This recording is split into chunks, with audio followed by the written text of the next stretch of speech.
from Tororo.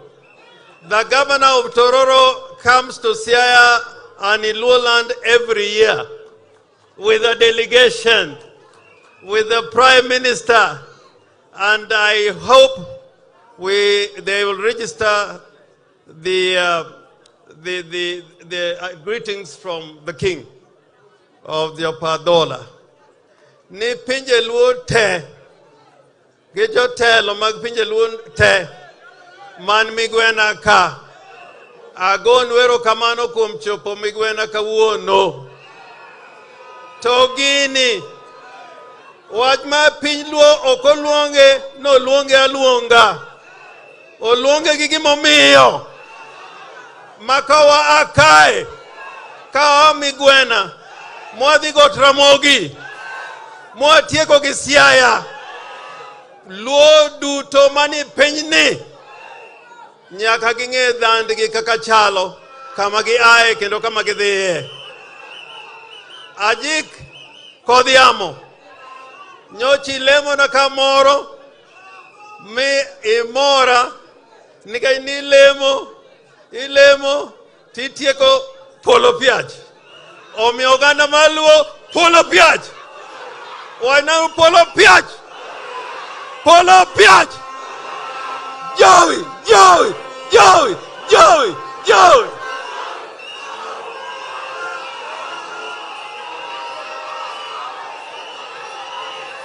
Koro miauru thuolo monda luong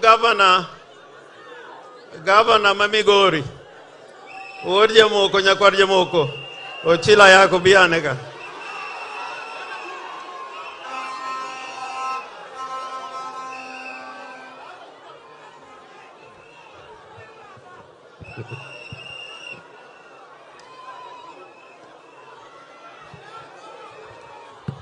Hello?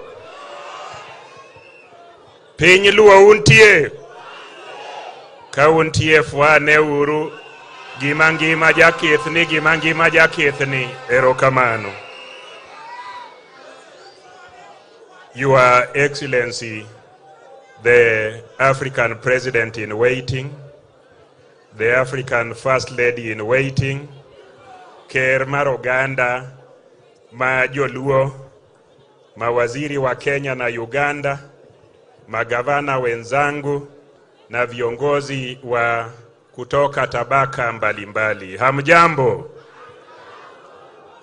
Awache matin kamano nikech an emachung' ne Joluo ma Migori gi Jokuria to gi Joluo ma Tanganyika. Ka ibiro Migori County mating'o mosgi, ang'e ni wajumbe wanitie ka, wajumbe ma national. Ang'e ni wajumbe ma County Assembly ma Migori nitie ka, ma wayalo go Migori.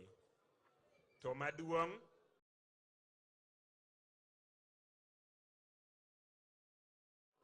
iyudo gi Homa Bay, tiyudo gi Kisumo, tiyudo gi Siaya, tiyudo gi Tanganyika. Ka ine piny marongo, Rongo gin jaduong' manochako piny kama gambo niluongo ni Kasimba. No kendo gambi nyolwal to Kasimba katimo nonro ne machiegni ni ayudo ni ne en ja Asembo. Kibira Wendo, tibiro yudo ni jo Awendo gin jo Sakwa, ma bende jo Bondo Kakana achiel kuomgi. To bende ya Wendo kanyo, ibiro yudo jo Alego ma Wendo.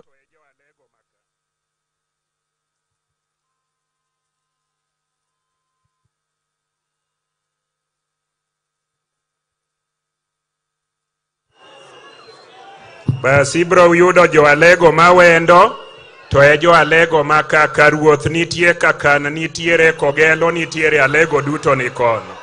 Jo Alego untie. Jo Sakwa untie. Kibiro Nyatike, ibiro yudo jo Karungu gi jo Kadem, to kendo mage miyudo Homa Bay, Kanyamwa gi Kabuoch, temi yudo Karachuonyo, tidho loka koni nyaka Asembo. Jo Asembo untie. Kibiro Uriri tiyudo jo Kanyamkago, mago jo Uyoma. Jo Uyoma untie. Ka intiere Nyatike yudo joseme untie. Ka ibiro Awendo, ibiro dir Rongo matin ei South Kamagambo, idhi nyaka Uriri gi Suna yudo Jokisumo untie. Aeto Migori bende yudo Chula mar Usinga, kendo Chula ma Migori, kendo yudo Josuba duto. Jongi neno ka Migori en mariwa. Awacho mano mondo ung'e ni wan Migori, wan kod kanyakla e piny Luo kama, kendo akelo mos mar Migori, hera margi kendo riwruok margi duto teka. Abiro gi First Lady ma Migori, First Lady chungane mondo jodala wa makoni oneni. Erokamano. An bende an gi wuoda machogo, although dichuo ok bed gi chogo, choke ne ng'eny, to wuoda machogo masomo Nairobi be nodwa biro neno joluo ma jodala gi Ignacio Ayako eroni kanyo. En pod ok owinj dholuo, to dwaro ng'eyo ni joluo gin jok manade. Akwayo ni jok manitiere oko ma joluo keluru nyithindu e piny Luo mondo bong'e ni jaluo en ng'ama nade. Donga timo maber. Okupamna kanyo. Kadwaro tieko. Adwaro mana puoyo Raila Odinga. Raila Odinga linga kanyo. Raila Odinga samoro jomoko ma ok ong'eyo paro ni Raila ofuwo. Seche ma piny tek kabisa. To Raila mako siep. Raila timang'o? Otimang'o? Nikech thuon mofuwo ema nyalo tero jogene lweny lolo gi tho to linga. Raila mako siep mondo siep no bende okony joge. Otimo maber kose ok otimo? Sani otimo maber kose ok otimo?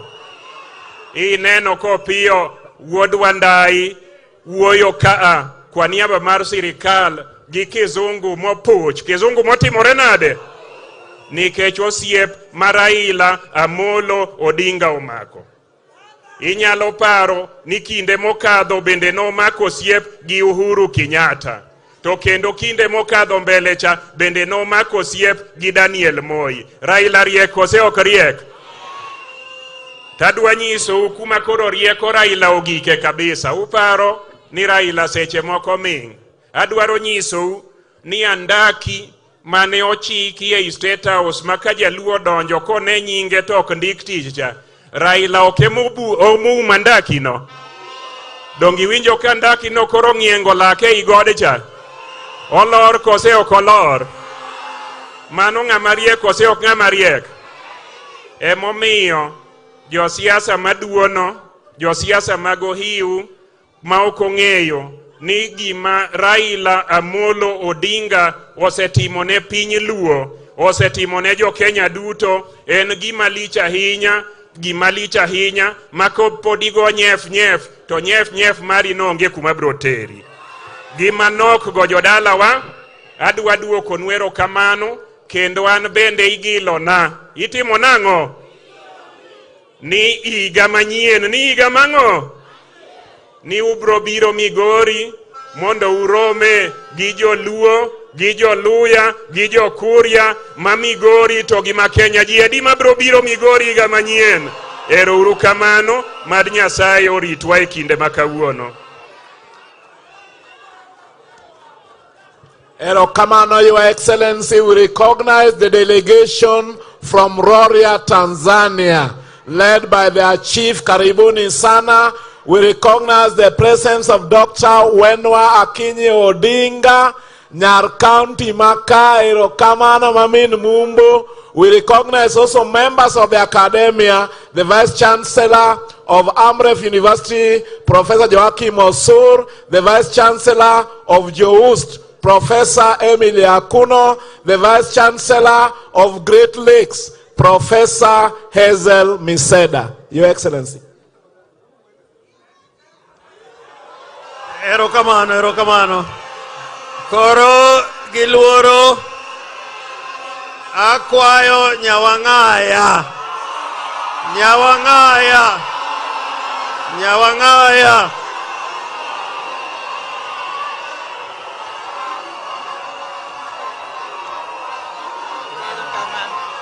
Erokamano ahinya. Erokamano ahinya. Erokamano Jim kuom rwaka ka.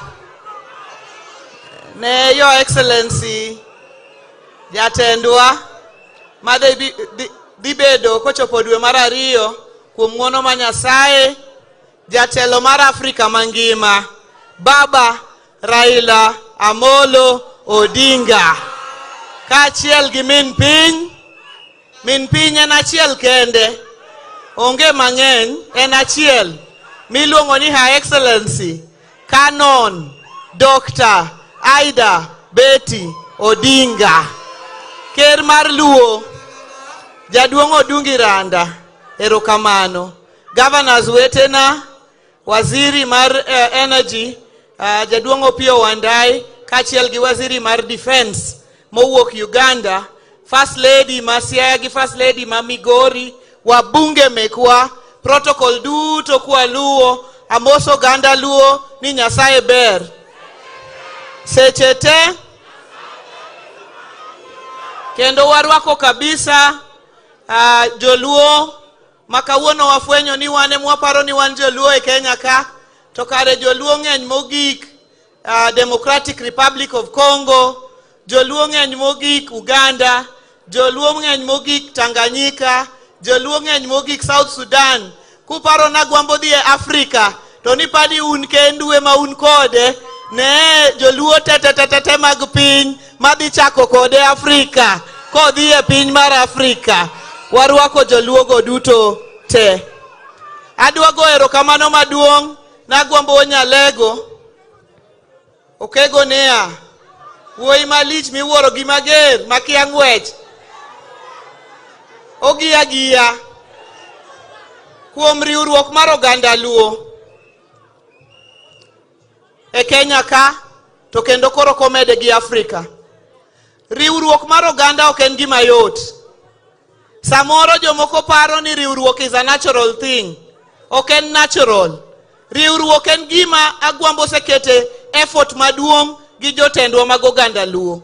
Mane momiyo riwruok wa e tekowa. Ma ng'amo temo ni nyalo pogo oganda Luo, to walao wanang'owa. Adwa recognize kabisa Dr. Buru, erokamano, gi Jaduong' Wajackoya. An kae jakom adwa wacho ni Homa Bay duto nika. Wan kae gi seneta ma Homa Bay, senators ariyo. Wan kae gi wabunge mowuok Homa Bay, gin kae kar rom gi kaachiel gi women rep marwa. Wan kae gi speaker mowuok Homa Bay mar County Assembly. Wan kae gi deputy governor ma Homa Bay, Jaduong' Oyugi Magwanga. Wan kae gi MCAs mowuok Homa Bay duto te. Wan kae te kwa biro e piny Luo. Ajimi wonya mayanga, wagoni erokamano kuom rwako Siaya ka, kendo kuom loso nyasi maduong' ming'ado gi le machalo kama. Erokamano ne in to gi jo Siaya duto kuom chenro maber. Mine untie? Nyina muntie? Nyina muntie? Adwa ni mondo wachi ni kindiko historia mar oganda Luo, gi kuma Luo ae, gi kuma Luo dhie, ok nyal ndiki koko ndiki mine manyinam kakose wuotho mochung' motegno ka joluo dhi mbele. Kwa chako gi Canon Dr. Aida Odinga, kane en miyo mayom, dobed nyar kumoro nono, sama nagwambo dhi e jela, doko duogo yude, doduogo yudo kofundo, mosedar, modhi, moyudo jaka machielo, modhi obetgo. Nyanam kosok nyanam. Grace Onyango ondiko historia e Kenya. Grace Ogot ondiko historia e Kenya. Phoebe Asiyo Nyamuga ondiko historia e Kenya. Akinyiwenu ambassador nokuongo yudo PhD e chemistry e Kenya mangima. Mago nyinam, mane momiyo kawane piny Luo ka, e oganda Luo ka, wambe kaka joma mine, wan gi riwruok ma waluongo ni sigand jinam, ma kwariwore gi jowetewa bende to ganda luo bedo motegno kendo chung motegno kendo wadhi mbele kanyakla. Atieko kawacho ni kanyinena dweche 3 mokalo, nyineno dhako paso hiya. Sani kinena, ane national chairman ma chama maduong' mogik, south of Sahara and north of River Limpopo, chama miluongo ni ODI. Mano chambwa kako ganda. Omiyo ka chwadi ODM mokwongo to ngisa ni tuko tayari. Mar ariyo tingisa ni onge ringo. Uwacho nango? Haya, ODM! ODM! ODM! ODM! Mane chama moriwo wakako ganda. Oganda luo wariwore gi Gor Mahia mpira. Oganda luo wariwore bang' Raila Odinga. Oganda luo wariwore ei chama miluongo ni ODI. Mawan kuma wadhi mbele ni. Wang'eni kochopo higa mar 2027 to ODM donje loch. Kawan bang' Agwambo Wuonyalego ni. ODM donje loch. Kawan bang' Agwambo Wuonyalego. E nying Ruoth Yesu. Elders waduto moama be aneno uja duong' Apolo Bwana. Ero uru kamano ahinya. Nyasaye ogwedhu kendo rito. Ero kamano Nyawang'aya. Emobe abenda ayuak ni nyinam. Nyinam anka. Nyinam anka. Abenda ayuak nu. Emomi osiaka. Aero wach ma mon wetena. Emomi aero wach ma mon wetena. Teko duto akomine. Mon wetena untie. Mon wetena untie. Ng'ama teka dhako. Koro miauru thuolo kokalo kuom jakom mondo aluong jatelo mar Roots Party Wajackoya.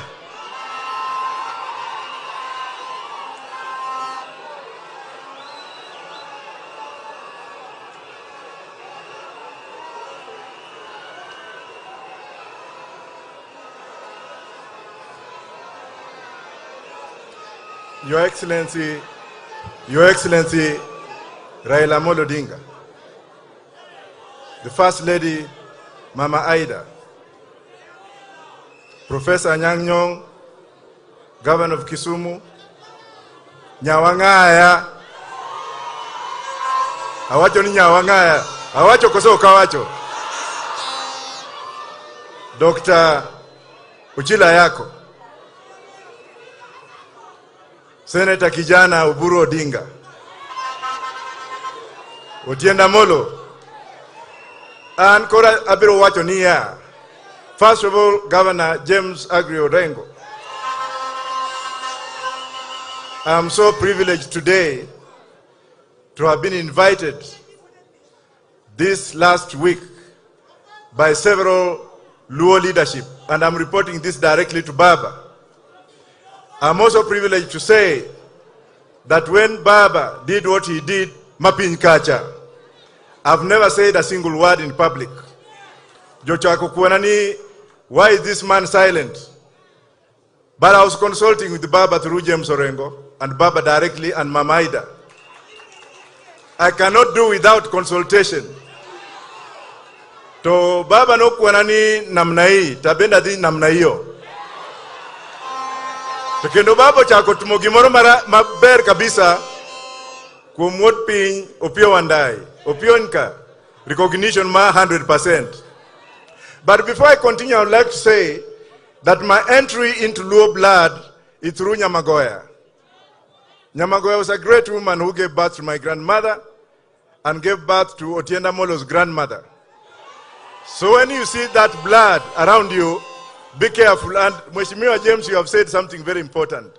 That when Raila came around, Jaramogi came around here to do something. No kweto gikmoko kambo yudo gimoro. Bochako pando reto ochako nyuolo nga. The Jaramogi family, I don't know how to please myself. I don't know how to thank you. for the liberation struggle of this country and East Africa as a whole. And I don't know how to thank Mama Ida for having been, plus James Orengo, the two that God used to transfer me from this country when Moi was killing everybody to UK.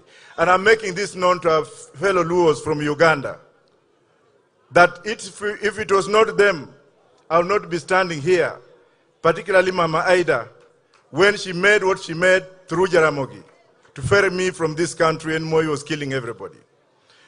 That is why, and that's what informs you, for what I've been doing to the Luo community. When things went wrong in Tanzania, the Luo community, the Roria Untie, I'm the one who took your 4 Diwanis when they ran here into exile. I'm the one who made their papers as a lawyer, and also your MP who was helped by Raila Odinga. So my intervening within the Luo is great. That's why when Baba says things, I listen very, very, very keenly. Okadi kodu yamo muneno yamo mangeng ni udikon. Yamo tonge. Ntie nyitindo moko mose chako paroni gibende ginyalo wuotho kamano. Mano kunyalre. Lakini majensi, I have a word for you.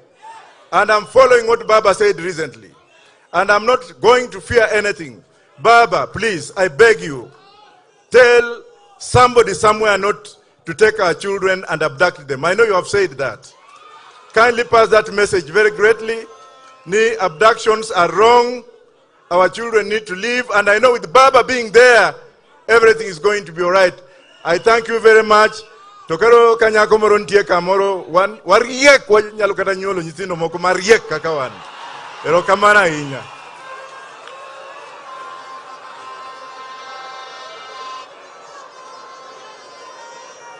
Erokamano Professor Wajackoya. Koro githuoloni.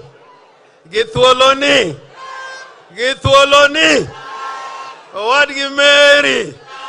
Mosiepna. Magavana Makisumo. Kinonyatane party on disone. Then interim party leader. Erokamano Governor Makisumo. Dakugone Joey niwe ward Kisumo. Joy.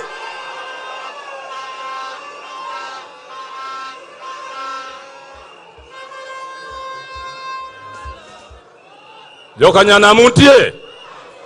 Muchiek. Erokamano. Ana biro kaka wuono jakom kaka dukum jakom Raila Odinga. Ege nyagem Mama Aida. Goburo siepna. Gijodusa duto manka. Awacho kama. Na ange na biro megwena. Omiyo kuna biro gi nyagem. Kejange ni megwena kame yude jomoko kamano. Omiyo kaponi sympathize koda. Tuwalos bange wayere. Bwana Yesu asifiwe. Hallelujah. Mara riyo. Adwa gwero kamano jatendo Raila Odinga. Jafuambo weche moro nyicho penja mana juzi. Nto kaponi Raila odhi EU to koyudo to timango. Ako ni winjo. Oko dhi no try. Odhi no dhi yudo. Makofi basi. Because we must realize that when Jacom has made up his mind to do something, he knows what he's doing. When he made up his mind that we are forming ODM, he knew what he's doing, which direction we are going. It doesn't matter how many difficulties we have found on the way. We have resolved. Forward ever, backward never. Mara riyo. Adwa wacho gimoro kuom Jaramogi. Jaramogi was an institution builder for the Luo community, for the nation of Kenya, for Africa as a whole. And I remember one of the things he did before he died was to champion Ramogi Institute of Advanced Technology. Kaka no wachega. Ramogi Institute of what? Advanced Technology. Matindo neno Kisumo cha. At that point in time, I remember very well. It was very difficult to collect money for Riyadh. I don't want to go to the circumstances, but he managed.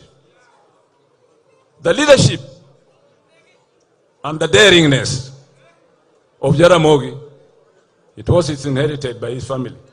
Uburu, Raila, Nyagem. Secondly, kono maro wajogi kisungu.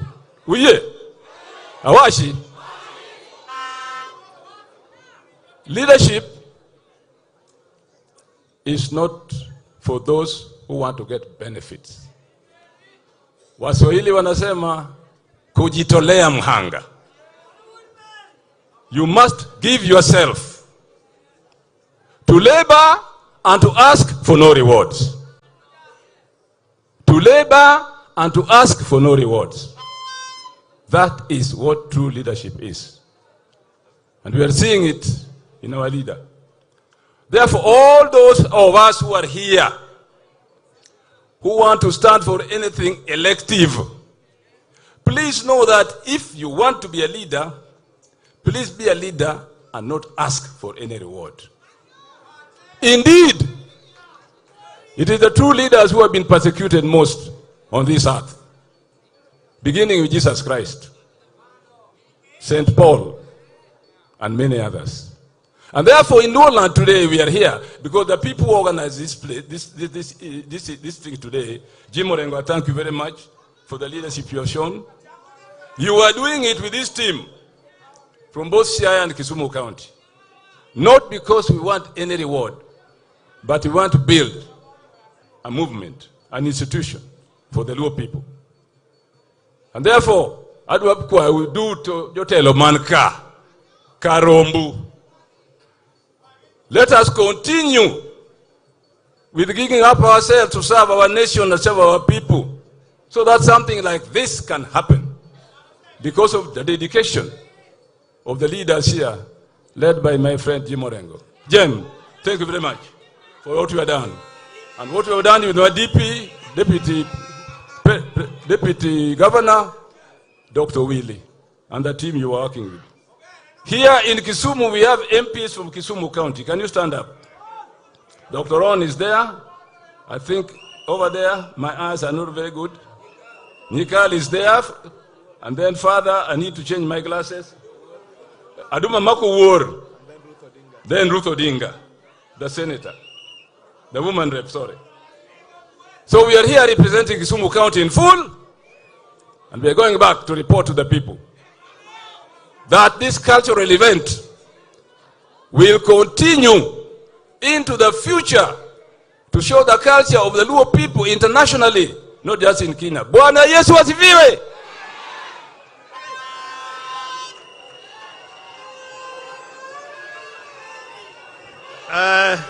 Ero kamano.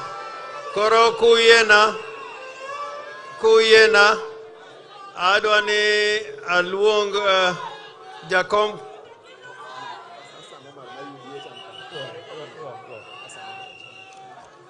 Sorry, we recognize the presence of the Secretary General of the UDA party, the Honorable Hassan Omar. Karibu sana.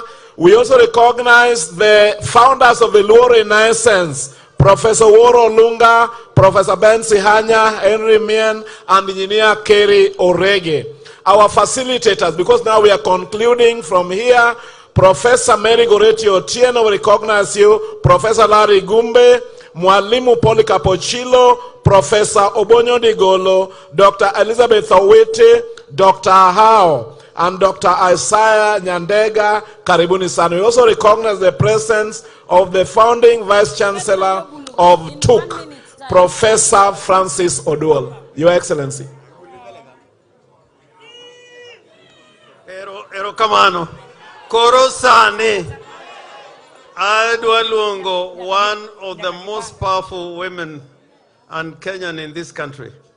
Not just in Kenya, but entire Africa and the world. Min Piny, on your own, you are a fighter. You are a freedom fighter. And I can be a witness to that. Rwaknauru min piny gi sigalagala. Erokamano, erokamano, erokamano.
Erukamano.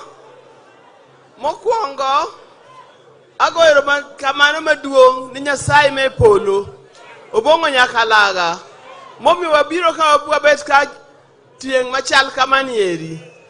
Eneno jomobet piny ok unyal ng'eyo ni dhano ni kama chal nade. Kata bende nakia sama abet to kara ulich mana kama. Kara ulich mana kama. Ng'amo kochopo ka to en ng'ano. Ng'amo kochopo ka to en ng'ano. To kapod idieyo reti chopi pod wabiro bedo gi budho kiny goruecha. Omiyo nyaku chopi. Mar ariyo agoyo erokamano ni jok moparo mokelo ji kaachiel mochako gimiluongo ni piny luo. Gini wasegomba to ne pok otimore. To sani otimore kendo biro bedo nyime. Omiyo agoni erokamano. Gini eri oyawo wang' ji mang'eny. Kata an bende oyawo wang'a ni kara piny luo ok en mana Kenya ka. Kara piny luo oting'o jo Uganda ma bende waneno gi ka. Piny luo oting'o jo Tanganyika bende gin kacha, jo Aroria. Piny luo oting'o jo Sudan, oting'o jo Congo, oting'o jo Ethiopia. To kara walicha. Higa ni watime ka. Higni mabiro time ka. To kamoro higni mabiro mbele kucha ok nwatime Kenya ka. Nwatime kata Uganda, kata Sudan, kata Ethiopia, kata Congo. Nikech waduto wan gimoro adi. Wan gimoro adi. Ber. An gima ndawachnu kaka jowa nyithi joluo. Ang'e ni weche ng'eny kendo ji paro mopogore. Gik mabeyo osewach kar kae. To nyaka wapar ni to en ang'o manyalo kelowa kaachiel. Ang'o ma kwatimo to wanyalo bedo kaachiel. Ok mano nyaka go back to the drawing board. Buang'in en ang'o manyalo kelowa kaachiel. Weche mang'eny nyalo pogowa. Iwinjo kata to an aja loka, an aja kune, an aja kanye. Mago weche mapogo ji. Weche moko pe mapogo ji gin weche mag kaka neno ka siasa moro do chopo ka siasa yiera kumidwa dhiye. To kiki forget ni jango. Ang'e gimudwa wachona.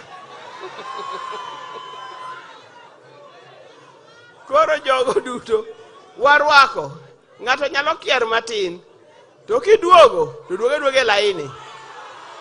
To kibire laini. Kibire laini. Wawe animo miya thuolo mar loso kin kawuono. Kibire laini. To chak chien kuma nene. Ng'at mogik chien kuche midhi chake. Mano bende wayie. O kamano. Omiyo kik waked kod gimiero. Gin jowa. Kihinye ichwero remb jaluo wadu. Gi joluo manie Kenya ka. Tim moro tinde wahero. Ma anta donka tim no chwanya. To koro nyaka wana wach nugo awacha. Tim moro ni ka wadhi e liel. Ka wan gi liel. To dhano bire liel ywak. To in idhi mane liel mar gori gi jawadu. Ya watimne to nonego wakwere ka wan oganda ng'eny kamae. Jok makelo lweny e liete ji. Ukwong'o gi. Udagi. Kidhi tibet mana mos to ywak ka ywak ihero. Kitieko titibang'o. Idhi dala. To mogik an kawuono ka an wuon wach. Luonga mana dabia mosu. To mogik. Joluo. Nyak waket tekowa e wach mar puonjruok mag nyithindwa. Wach mar education. Wach mar somo. Kokwa puonjo nyithindwa gi. To jok winjo kiluonga ni profesa kia ng'ano, profesa ng'ane, dokta ng'ane. Biro bedo maonge mbele ka. Koku ng'e wachno. Biro bedo maonge mbele ka. Ema nyaka ket bayine wach mar puonjo nyithindwa. Litna ka winjo tinde ji nyiewo degree. Makata ng'ane be nyicho bedo nojongo PhD. Muno bedo engineer man gi PhD. To kata skul okonyono. Yawa wawe wach no ero. Somo bed somo mar adier. To kikupani kucha kende kata iwaka. Obed somo mar adier nikech somo mar adier eminyalo gero go piny. To kwadwa gero pinywa nyaka wadwa nyithindwa gi nyaka wami proper education. Nyaka wamigi ang'eni ka chopo ga kar kanyo to ji ling. To kata kuling nyaka wamigi. Kidwaro japuonj mariek kabisa manyalo puonjo nyithindo maber, inwang'e kanye? Akanye.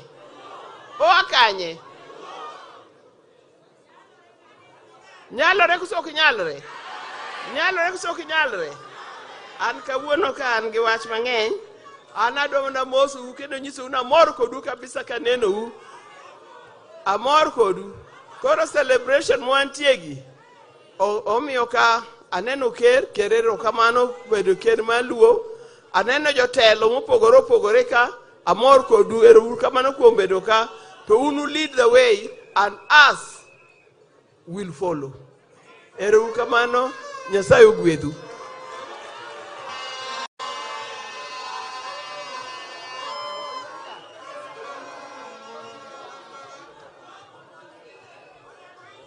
Mako mamano morito rengo.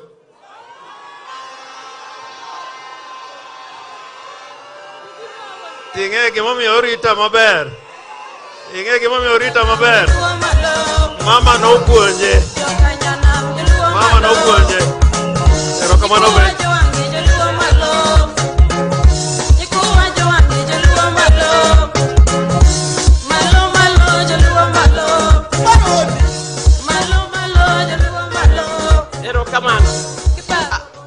Sama wuoyo ka ng'eni karo rita ga toka kar kae.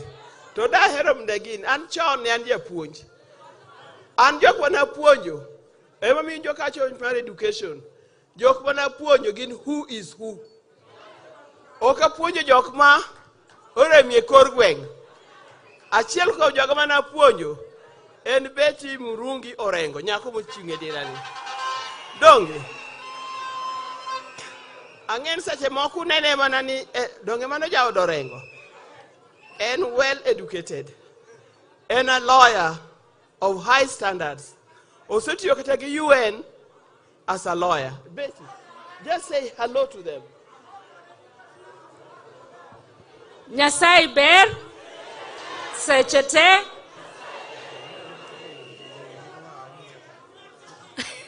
Karibuni sana Migwena. Some of us have come to spoil for our partners.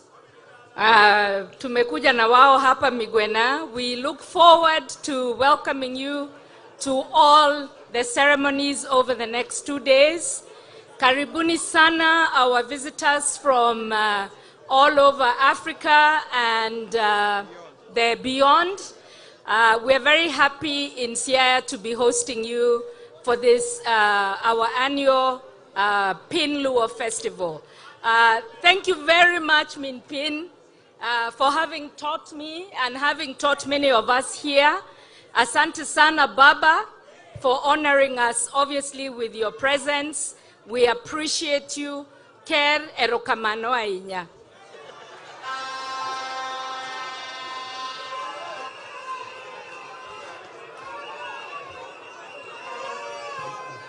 Ker ong'eyo.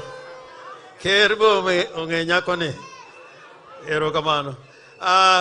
Nitie gimoma Min Piny owacho kae. And I want to repeat it loudly. And please bear with me. A lot of the events that are going on now are being covered live in NTV. But the reason I want to say this because next year we are going to go either to Migori or to Kisumu. But I think it has been decided it's Migori. Now, if you look all around, we have been assisted by institutions in the corporate world. And I want to mention all of them because they intend to go with us to Migori. They told me as much. And they are watching us to see whether it is necessary to continue investing into Piny Luo.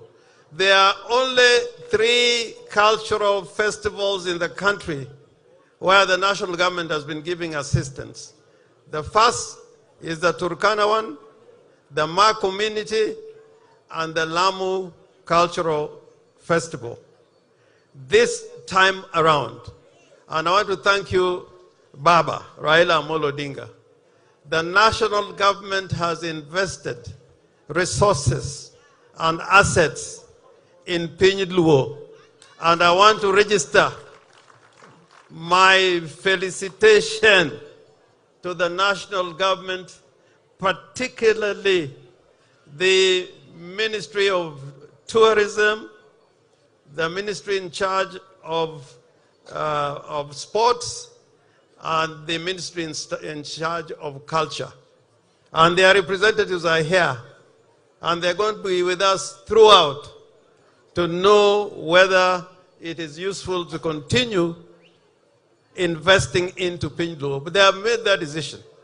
But it depends on what we do. I want to appreciate the Nation newspaper group together with the Nation group or the Aga Khan group, because we got 2 institutions from the Aga Khan group, that is the Nation and the Diamond Trust Bank. They have assisted us. We have also been assisted by the Kenya Aviation Authority. If you go to the airports all over the country, they have put banners for Piny Luo. Everybody arriving in Kenya today, whether it's Jomo Kenyatta, whether it's Mombasa, everywhere, they are advertising the Piny Luo, and we want them to continue doing that. We have also received assistance from the Kenya Commercial Bank, from the Cooperative Bank, from the Diamond Trust Bank, from the NCBA Bank. We have received assistance from LAP Fund. We have received assistance from Safaricom.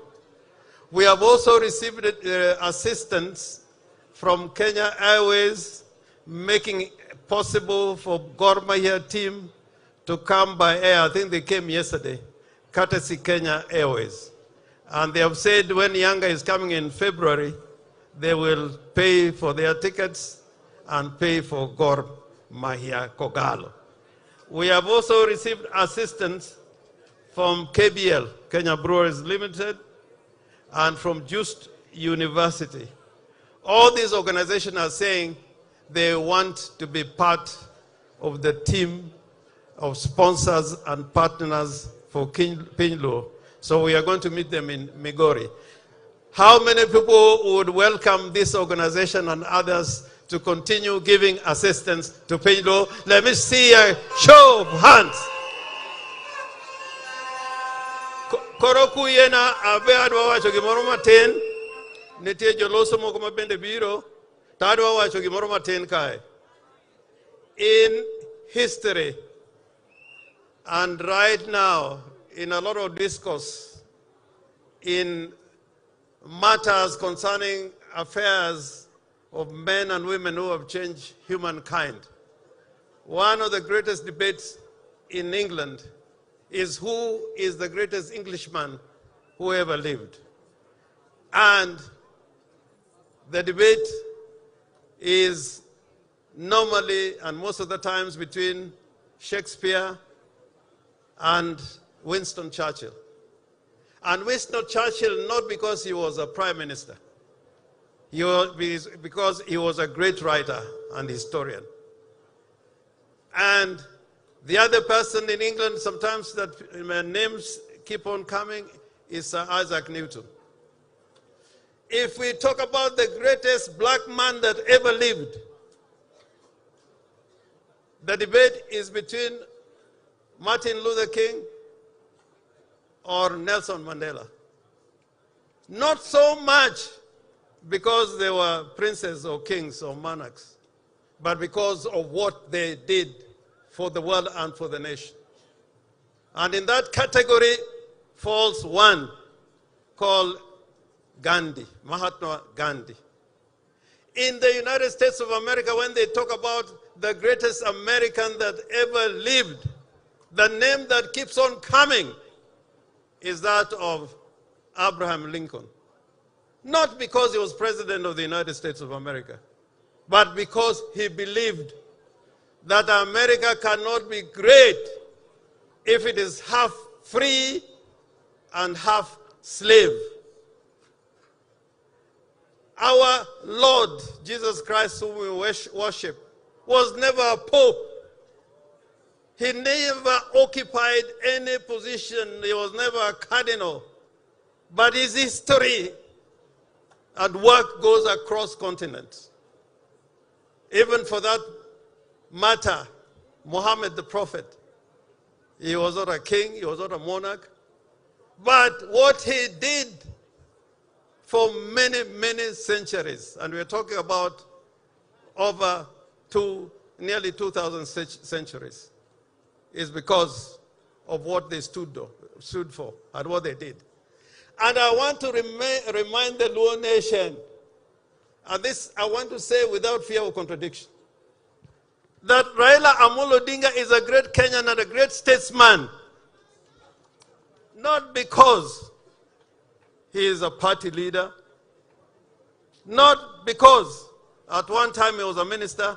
Raila Amolo Odinga is a great Kenyan because of what he stands for. And you will find any time we have made a decision, including now, to work with partners, Raila will never allow you to do what is wrong. And I'm glad, Baba, that when it came to the question of abductions, you spoke plainly. You didn't mince your words. And I am saying for the Luo nation, we may not have been produced a president in this nation, but the time will come. The time will come. The time will come. And the reason why that time will come is because of the sense of justice of the Luo community. The greatest asset that we have is not money, is not the land we own. It is our sense of justice.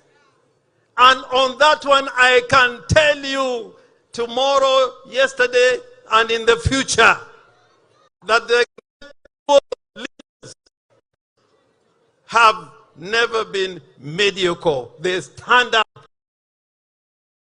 Jeremiah, one of the most brilliant politicians who left a record, but because of his sense of justice.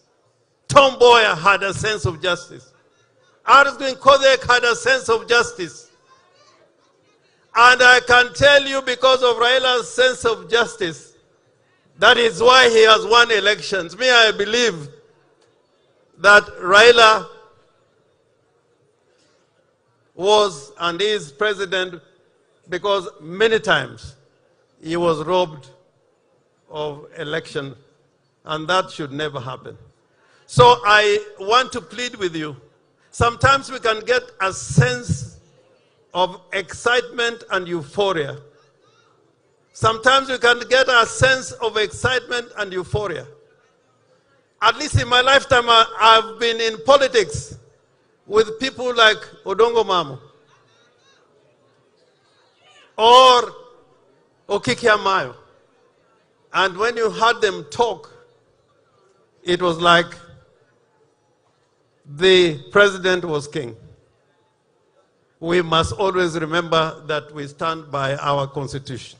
That is the basic document that must guide us. And that constitution is what now allows us to express our identity in language, culture, and when we are all gone, it is our culture and identity that will determine who we were. The pharaohs, the Egyptians, their history lives today because they left a culture which we can still access. Now, for Piny, our history is rich. And I ask you, when you are here, take 2-3 hours in Gotramogi. Then you begin to know who you are. You cannot leave Kenya and go to America and visit Arlington Cemetery to see where Kennedy is buried. And you're a Luo and you don't know where Ramogi is buried just next door. You have to do that. You cannot be a Luo if you don't know how other Luos, how they live, their history. And I'm so happy with the delegation, all the delegations that have come. We have got kings, we got governors. In Uganda, we have prime ministers. They are all here with you. And in DRC, there used to be a little girl called Akumu, Nana Akumu. A lot of people didn't know that he was a Congolese Luo. And Dr. Buru, they tell me that they're not just 4 million, they're about 8 million. So, Kenya, we are here as a Luo nation, not to preach discrimination or exclusivity. We are not going to be people of the lake in exclusion of other Kenyans, like other people preach about mountains. We believe in unity and diversity, as Adam Solo said. That is what is going to make us great. This is what makes Raila Amolo Odinga standing for justice, standing for the truth, standing for the common people, having pro-people policies. That is what is going to make a difference. Omio, Angimano, Emmanuel Wacho, Mora Hinya Gijimobiro, Meguena, Koa Kakinyu Paru Bi Wichlum, Kawuono, Wadi Gotramogi, Gukopondo, Kendo Oruye, Noabed Ramogi, Kendo Noabed Siaya, Kababa, Siaya Tatien. And in conclusion, Raila Amolo Odinga, I want to appreciate for you making it possible. It has never happened, never,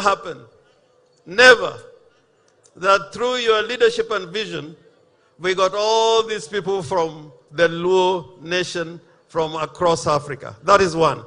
Secondly, you have made it possible for 2 heads of state, sitting heads of state, to come to join with you to celebrate an event in Siaya. It has never happened. It has never happened. It has never happened. But next year, we'll come to you, now that you'll be the head of Africa, to bring us 6, 7, 8 presidents to Migori, or to Homa Bay, or to Kisumu. Awacho kutoka wacho. Awacho kutoka wacho. Joey! Joey! Joey! Joey! Joey! Polo Piach! Polo Piach! Polo Piach! Polo Piach! Koro yenaura duong, Right Honorable Raila Amolo Odinga. Right Honorable Raila Odinga. Kabayuma kangato, kabayuma kangato. Kabayuma kangato, kabayuma kangato. Kavernono kangato, kavernono kangato. Emokil. Kabayuma kangato, kabayuma kangato. Guambo. Kavernono kangato nyongo. Kabayuma kangato wanga. Kabayuma kangato ida. Kabayuma kangato kamiel kangato buru. Kabayuma kangato opia. Kamiel kangato dungi. Kabayuma kangata guambo. Agwambo naraka. Baba Raila tiraka nangotela. E baba naraka. Ajimi orengo tiraka nangotela. Ajimi naraka. Mama wanga tiraka nangotela. Miel nang nekendo norwaka. Ai norwaka. Dugna nekendo.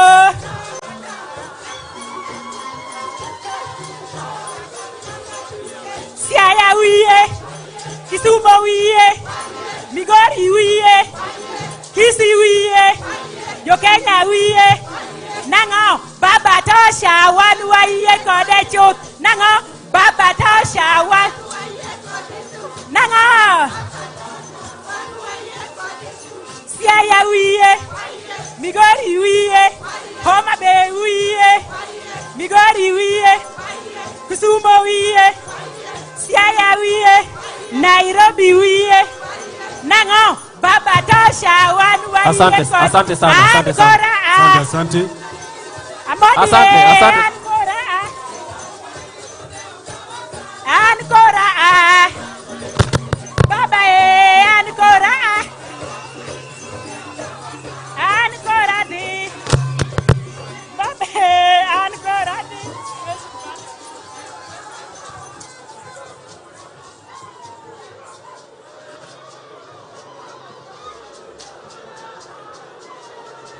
Haya.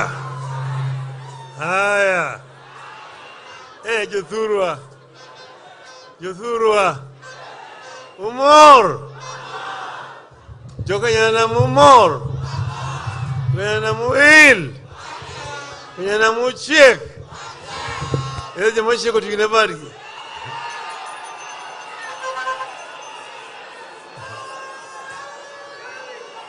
Ero uru kamano. Niwendo mobiro, our guests who have come from outside Kenya, Uganda, Tanzania, DRC, South Sudan, Ethiopia, and the diaspora in the US and in Europe and Australia.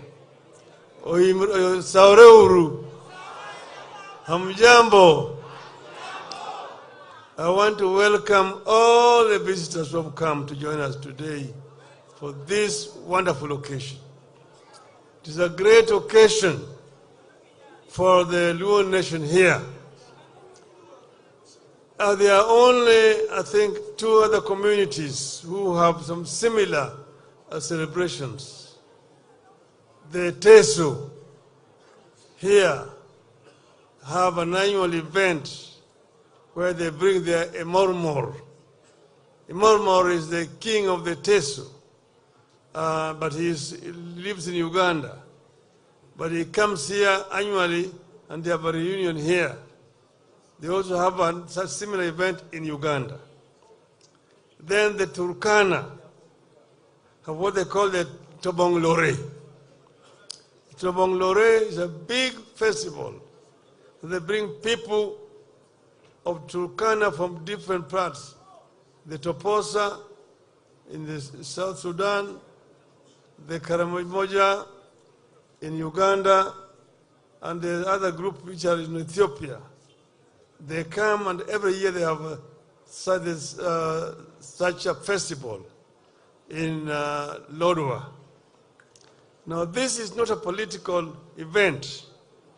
It is basically a cultural event that brings people together who share the same culture to be able to unite, because culture itself is a source of civilization. That's why the Waswahili say, mwachamila ni mtumwa. That if you forget your culture, you become basically a slave.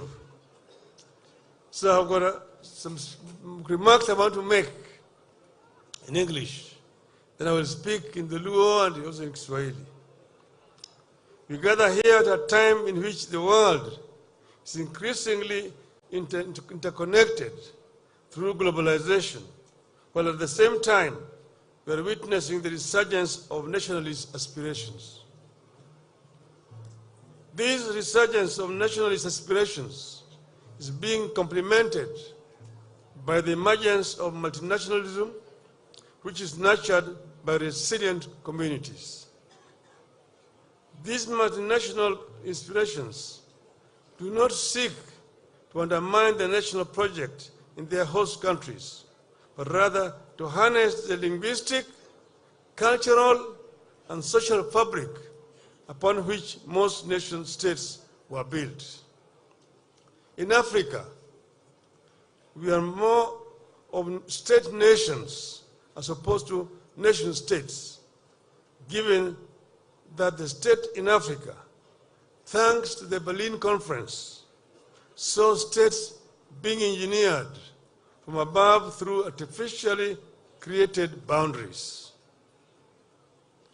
These consequences of these colonial boundaries were the fragmentation of cohesive lingual and cultural communities, which were dismembered, separated, and distributed among different states to satisfy colonial ambitions for socio-economic control and exploitation. Despite these divisions, pre-colonial African nations have demonstrated remarkable resilience, continuing to thrive across nationalities imposed upon them by colonial powers. It is within this context that the Luos from across Africa and the diaspora have gathered here in Siaya at the foot of Gotramogi, to the revered shrine of the Kenyan Luo, to reflect on the state of the Luo nation in the spirit of unity and diversity. Luo delegations, led by their respective cares, that's cultural leaders, have converged from Uganda, Tanzania, Ethiopia, South Sudan, Democratic Republic of Congo, and other nations. They are also joined by non-Luo participants who have come to celebrate alongside Luos, embracing unity and shared heritage that transcends the national borders. To say that multinationalism has come of age is therefore an understatement.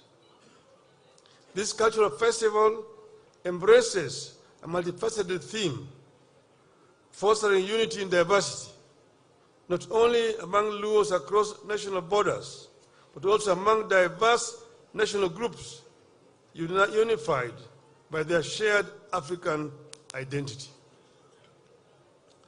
Over these 3 days, we will celebrate our traditional cuisines, rediscover and adapt our traditional cultures to modernity, engage in traditional games, and enjoy art, music, and festivities cherished by our forefathers.